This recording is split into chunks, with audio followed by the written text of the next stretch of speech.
सारी सेना सो रही है। रात को 12 बज रहे हैं, चंद्रमा अपने उरूज पर है बाबूजी।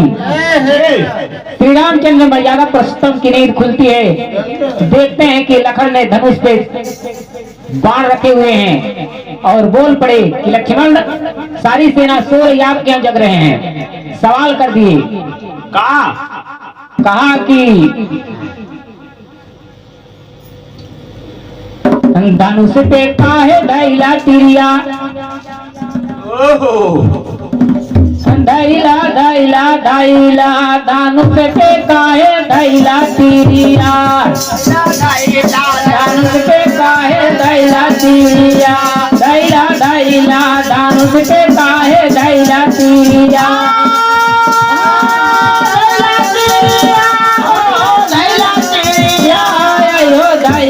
धनुष पे काहे ढैला तिरिया। सारी सेना सोबाय, सारी सेना सोबाय, सारी सेना सोबाय, सारी सेना सोबाय काहे ढैला तिरिया, धनुष पे काहे ढैला तिरिया, काहे ढैला तिरिया, धनुष पे काहे ढैला तिरिया, सारी सेना सोबाय काहे ढैला तिरिया, धनुष पे काहे ढैला तिरिया।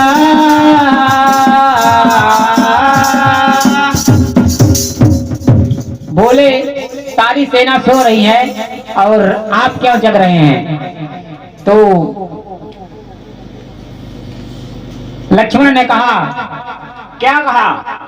हे रघुराई प्रेम से सोवा आके दापन टांग कपार, हमके जागई डाये रघुबरई है तवज्जो है हमार, पारा देव ये भगवान तुलाई है तवज्जो है हमार, जऊने कहूँ न दुश्मन आप पर, हे रघुराई करे नवार, कहूँ न दुश्मन आप करे नवार।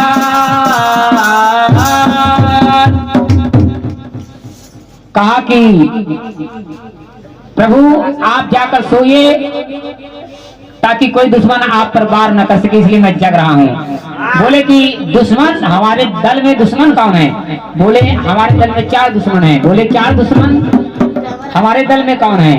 बोले कि उनका नाम बताइए। बोले पहला दुश्मन हमारा विभीषण है। बोले विभीषण हमारा दुश्मन? बोले हाँ। बोले कैसे?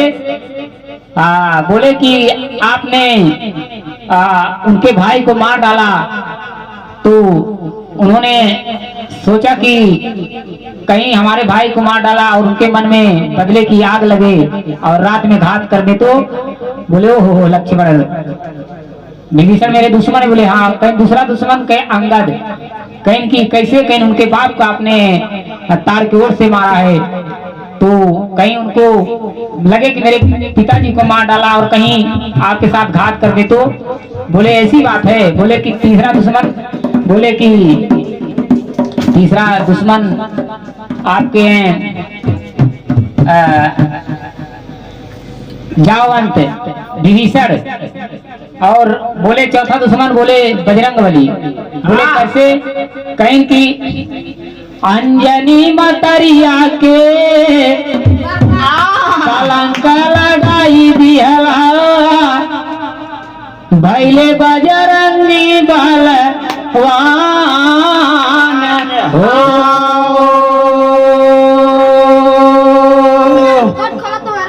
कहता बजरंगी सोचाय, रामचंद्र विष्णु हवाय, माई के कैले बद नाम हो।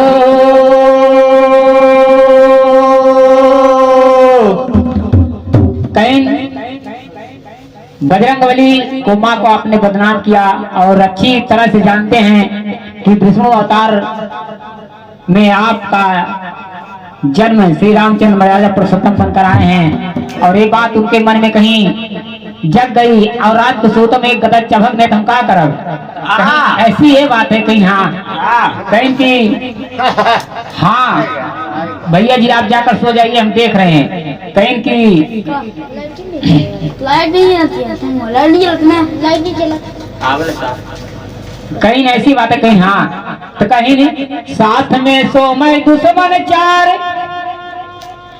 साथ में सो मैं दुश्मन चार, अगर सौते में कर दे है करता। साथ में सो मैं दुश्मन चार, अगर सौते में कर दे है वार हो। कदर बैठे झाड़ी ले वह मैं मिरिया, धनुष पर काहे धैला तिरिया।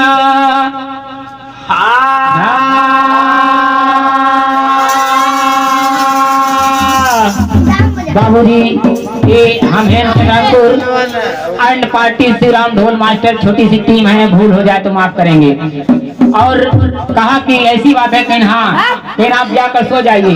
और श्री रामचंद्र ने ये कहा हमारे टीम में, हमारे दल में 4 दुश्मन हैं और चारों को बुला कर लाओ और हम उनसे कुछ सवाल करेंगे। बुला कर लाए, विभीषण को बुला कर लाए। बोले विभीषण बोलो, एक चंद्रमा अपने उरूज पर है बाबूजी, रात को 12 बज रहे हैं। और बोले कि बोलो विभीषण चंद्रमा पर दाग कैसा है। और रघुराय ने सवाल कर दिया क्या कि चंद्रमा क्यों कर दागी है, चंद्रमा क्यों कर दागी है। पूछे भगतन के सरताज, चंद्रमा क्यों कर दागी है। पूछे भगतन के सरताज, चंद्रमा क्यों कर दागी है। पूछे भगतन के सरताज, चंद्रमा क्यों कर दागी है। पूछे भगतन चंद्रमा के कर दागी है, चंद्रमा क्यों कर दागी है, चंद्रमा क्यों कर दागी है। पूछे भगतन के सरताज, चंद्रमा क्यों कर दागी है। पूछे भगतन के सरताज, चंद्रमा क्यों कर दागी है। सही हो। और विभीषण बोले प्रभु चंद्रमा प्रदाग इसलिए है कि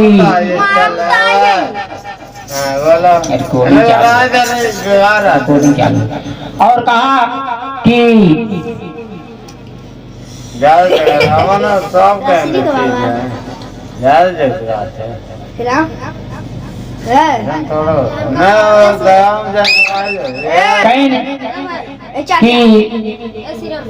चंद्रमा शीशा के आकार का है और पृथ्वी जो जो चक्कर लगाती है तो उस पे छाया पड़ता है, धब्बा पड़ता है, इसलिए चंद्रमा दागी दिखती है। बोले ऐसी बात है। बोले हाँ। बोले जाओ सो जाओ। बोले सुग्रीव को बुला कर लाओ और सुग्रीव को बुला कर लाए और बोले सुग्रीव चंद्रमा पर दाग कैसा है। और चंद्रमा और लक्ष्मण बोले कि सबसे बस एक ही सवाल, चंद्रमा पर दाग कैसा है, कोई दूसरा सवाल पूछिए। बोले रुको लक्ष्मण,